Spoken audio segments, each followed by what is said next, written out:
இன்றைக்கி நம்ம most requested cake cream recipe எப்படி பண்ணுறதுன்னு பார்க்க போகிறோம். நம்ம சேனலில் ஆல்ரெடியே 4 கேக் க்ரீம் ரெசிபி வந்து நான் அப்லோட் பண்ணியிருக்கேன். மிக்சர் ஜாரில் வந்து கேக் க்ரீம் பண்ணி அப்லோட் பண்ணியிருந்தேன்.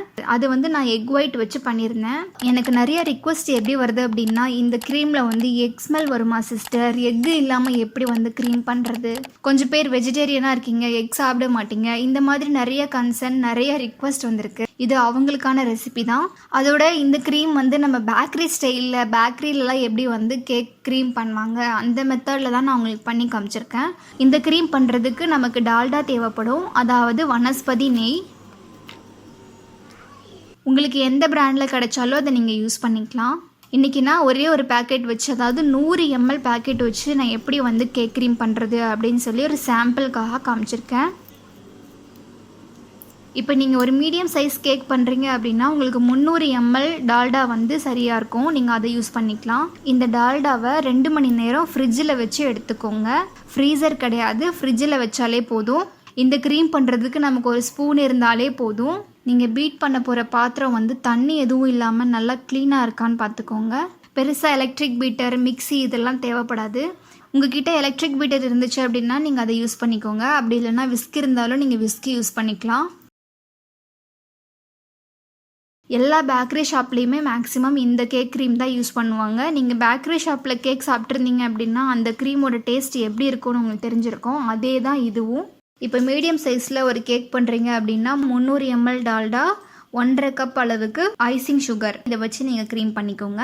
நம்ம கண்டினியூஸாக இந்த மாதிரி நல்லா பீட் பண்ணிகிட்டே இருக்கணும் க்ரீம் ஆகிற வரைக்கும்.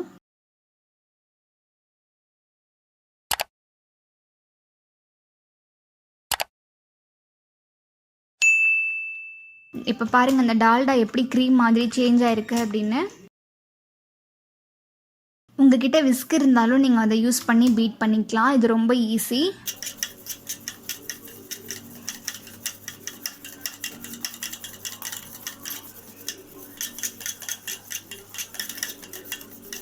டால்டா வந்து இந்த மாதிரி ஸ்டிஃப் ஆகிற வரைக்கும் நல்லா பீட் பண்ணிக்கணும்.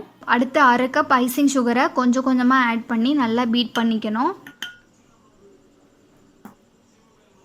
ஐசிங் சுகர் என்னன்னு தெரியாதவங்க இந்த வீடியோவுடைய கடைசியில் நான் வந்து அதோட ரெசிபி ஷார்ட்டாக சொல்லியிருக்கேன். தெரியாதவங்க வேணும்னா அதை பார்த்துக்கோங்க. இப்போ இதில் ஐசிங் சுகரை கொஞ்சம் கொஞ்சமாக போட்டு நம்ம நல்லா பீட் பண்ணிக்கணும்.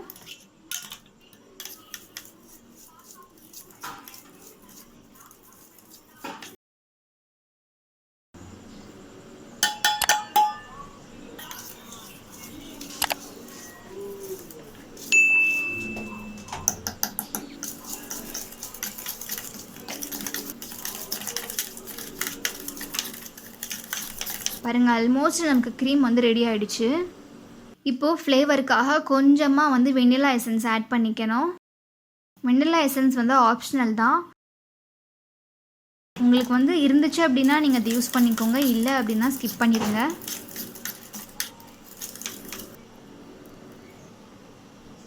இப்போ நான் இதிலேயே ஃபுட் கலர் ஆட் பண்ணிக்கிறேன். உங்களுக்கு என்ன கலர் வேணுமோ அதுக்கேற்ற மாதிரி நீங்கள் ஃபுட் கலர் ஆட் பண்ணிக்கோங்க.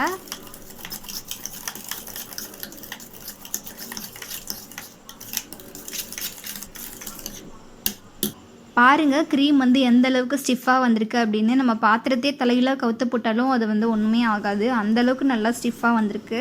இதுதான் கரெக்டான ஸ்டேஜு. இப்போ க்ரீமை பைப்பிங் பேக்கில் ஃபில் பண்ணிவிட்டு நம்ம டிசைன் போட்டுக்கலாம்.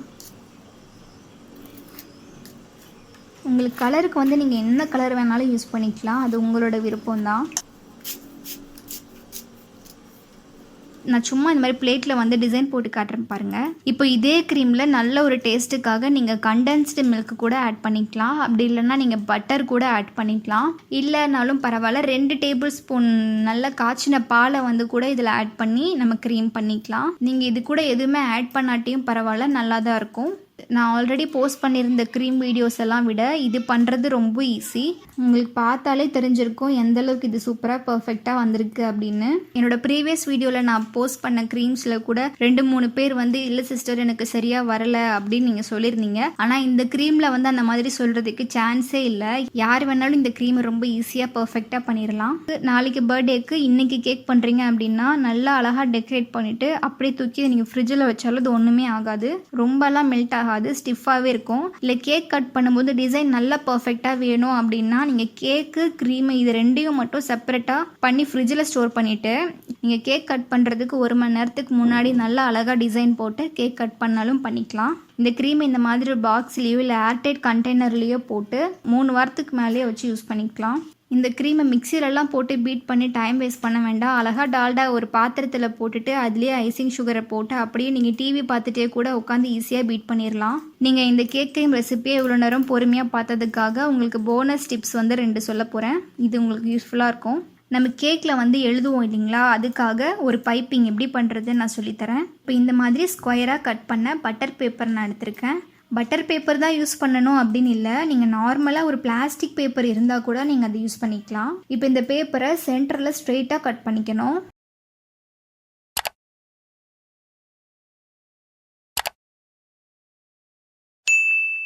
இப்போ இந்த ஷீட்டை இந்த மாதிரி ஸ்ட்ரெயிட்டாக வச்சுக்கோங்க.